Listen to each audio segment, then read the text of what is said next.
Written records go back about 4,000 years, and from 2000 BC to the time of Jesus, it was normal for all of the countries in the world to periodically cancel the debts when they became too large to pay.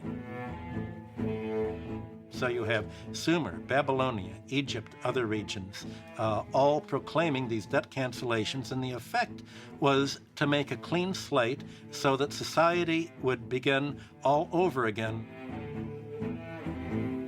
This was easy to do in a society where most debts were owed to the state. It became much harder to do when enterprise and credit passed out of the hands of the state into private hands and into the hands of an oligarchy. And the last thing they wanted was to have a king that would actually cancel the debts and restore equality. Rome was the first country of the world not to cancel the debts. It went to war in Sparta, in Greece, to overthrow the governments and the kings that wanted to cancel the debts. The wars of the 1st century BC ended up stripping these countries of everything they had. Not only did it strip the temples of gold, it stripped the public buildings, it stripped the economies of their reproductive capacity, it stripped them of their waterworks, it made a desert out of the land. And it said, a debt is a debt. The collapse seems to have been closely linked to ecological devastation, which led to all sorts of social and economic and military problems. In the early stages of the Roman Republic, you had a fairly egalitarian landowning system. The peasants had access to public land. But as the Roman state became more powerful and the lords and the generals began to appropriate public land for their own private estates, more and more peasants became landless. At the same time, erosion was a serious problem, so bad that some of the Roman ports silted up with all the topsoil that got washed down from the fields into the river. And archaeologists have been able to establish how badly degraded much of Italy was by the fall of the Roman Empire, and how it took 1,000 years of much reduced population during the Middle Ages for fertility in Italy to rebuild.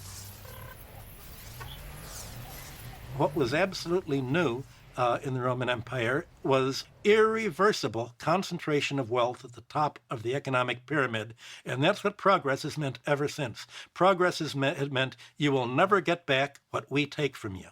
That's what brought on the Dark Age, and it's what's threatened to bring in the Dark Age again if society doesn't realize that if it lets the wealth concentrate in the hand of a financial class, this class is not going to be any more intelligent and long-term in disposing of the wealth than its predecessors were in Rome or in other countries.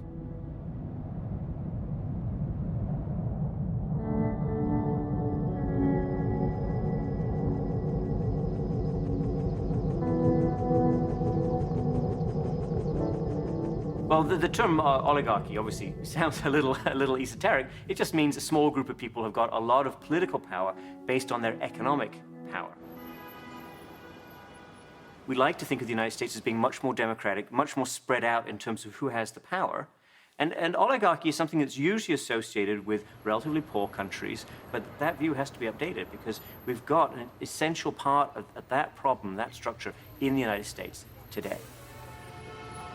People who got all this economic power were in the financial sector. It was Wall Street, if I can use that shorthand expression. Wall Street became really powerful. They used that power to buy influence in Washington, get more deregulation, so to get more of the playing field shaped in the way they wanted, which was no government intervention, no restrictions on what they were going to do. That enabled them to make a lot more money, which brought them more political power, and this went on for a considerable period of time until, of course, there was an enormous crash. But basically, you come to us today on your bicycles after buying Girl Scout cookies and helping out Mother Teresa, telling us we're sorry, we didn't mean it, we won't do it again, trust us. Well, I have some people in my constituency that actually robbed some of your banks. And they say the same thing. They're sorry, they didn't mean it, they won't do it again. Just let them out. Do you understand that this is a little difficult for most of my constituents to take? That you learned your lesson? The bankers can't stop themselves. It's in their DNA, in the DNA of their organizations, to take massive risks, to pay themselves ridiculous salaries, and to collapse.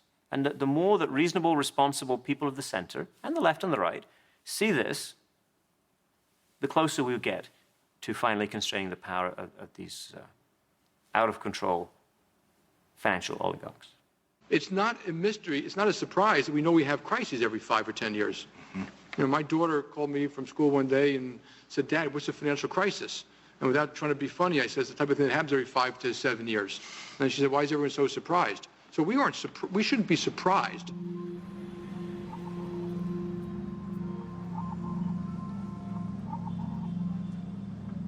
I read scrawled on a wall somewhere that every time history repeats itself, the price goes up.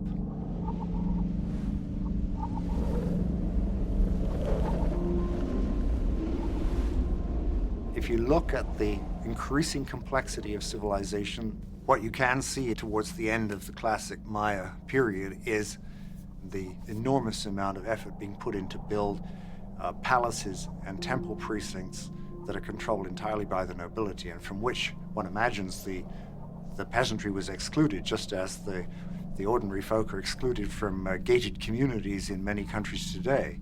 And one imagines also that therefore the people at the bottom were becoming more and more disenchanted with the rulers, as they felt that the social contract that had once existed, that the rulers were kind of the mediators between the gods and themselves and would help them get good weather and good crops and all of that, as they saw that beginning to break down and the rulers in effect losing touch with the people whom they claim to represent.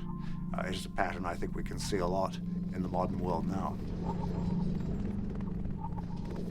Every society in history for the last 4,000 years has found that the debts grow more rapidly than people can pay.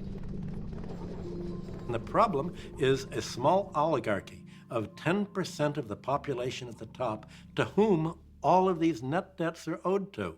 You want to annul the debts to the top 10%. That's what they're not going to do. The oligarchy is running things. They would rather annul the bottom 90% right to live than to annul the money that's due to them. They would rather strip the planet and shrink the population and be paid rather than give up their claims. That's the political fight of the 21st century. Well, my job on Wall Street was to be balance of payments economist for the Chase Manhattan Bank in the 1960s.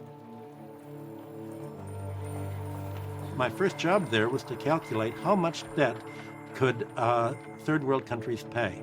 And the answer was, well, how much do they earn? And whatever they earn, that's what they can afford to pay in interest. And our objective was to take the entire earnings of a third world country and say, ideally, that would be all paid as interest to us.